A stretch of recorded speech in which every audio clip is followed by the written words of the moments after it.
이제부터는 이삭의 족보가 시작되어지는 부분인 것을 이야기합니다. 두 아들이 이제 배 속에서 태어납니다. 에서가 먼저 태어나고 야곱이 두 번째로 태어나는 형 동생 이제 쌍둥이로서 그렇게 태어나는데, 하나님께서 그들에게 약속을 전파하기를 둘째를 통하여 하나님 사용하실 것이고 첫째는 둘째를 섬기게 될 것이다, 그렇게 이야기를 합니다. 장자가 하는 것은 그냥 당연한, 그냥 사람이 자기 힘으로 할 수 있는 당연함이라고 말할 수 있다고 한다면, 야곱을 택하셔서 하나님이 야곱의 역사를 이루어가면서 이스라엘을 세우고 하나님의 나라를 세워가는 일에 쓰임받게 한다는 것은, 그것은 바로 특별한 은혜라는 것을 보여주는 겁니다.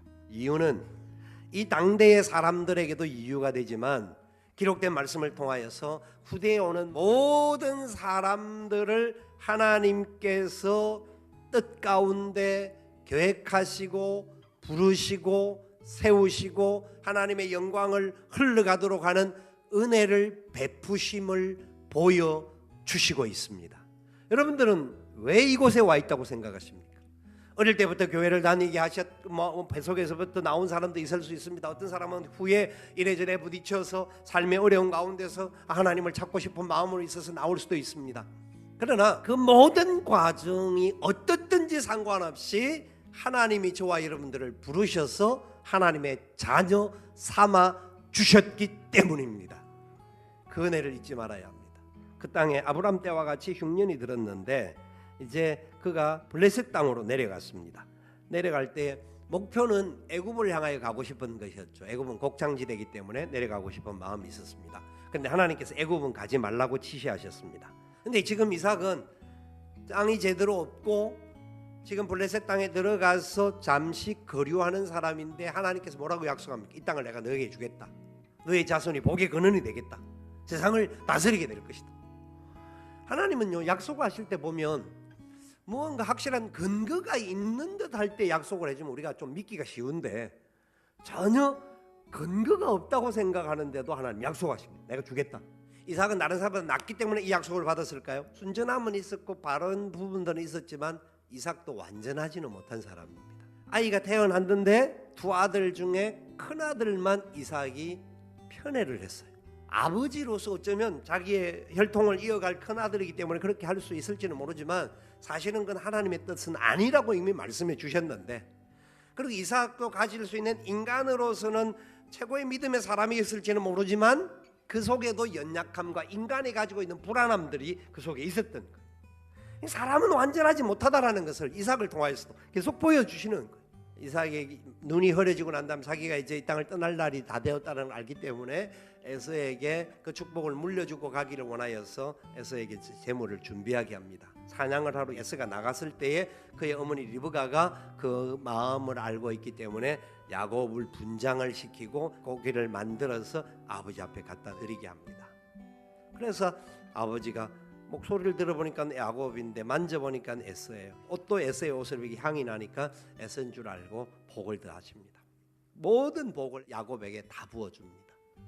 그리고 나서 에서가 돌아왔잖아요. 돌아왔을 때 에서가 복이 하나도 남지 않은 것을 알고 얼마나 원망하고 불평한 나중에는 야곱을 죽이겠다라고 결단을 합니다. 야곱을 피신시키려고 그의 어머니 리브가가 네가 여기 있으면 형에게 죽을 수 있으니까 둘 다 죽는 것을 우리가 볼 수 없으니까 떠나라 하고 보내는 겁니다. 어디로 갔냐면 하란으로 향하여 가는데 11절에 보니까 한 곳에 이르러 해가 진지라 거기서 유숙하려고 그곳에 한 돌을 가져다가 베개로 삼고 거기 누워 자더니, 거부의 아들인데 잘 데가 없어서 길가에서 돌을 베개하고 잠을 자는 과정입니다. 지금 자기의 상황은 너무 비참한 상황인데 하나님께서는 그에게 천하만민이 너로 말미암아 복을 받을 것이다.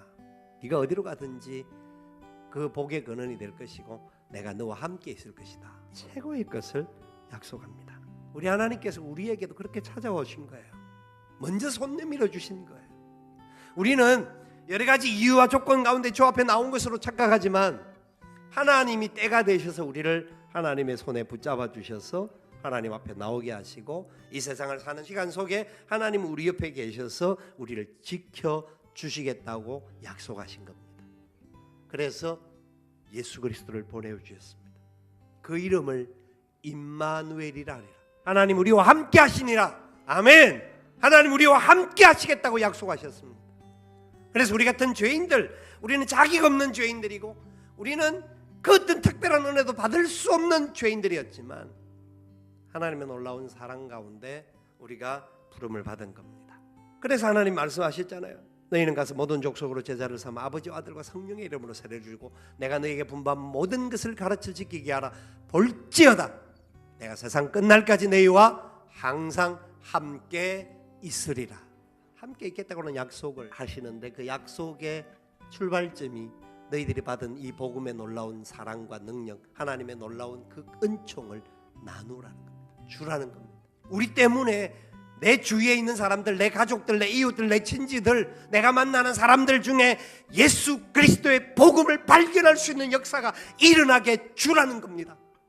우리 때문에 우리 민족이, 우리 때문에 우리의 이웃 나라들이, 이 열방들이 예수 그리스도를 만날 수 있는 이 복음을 나누어 주라는 겁니다.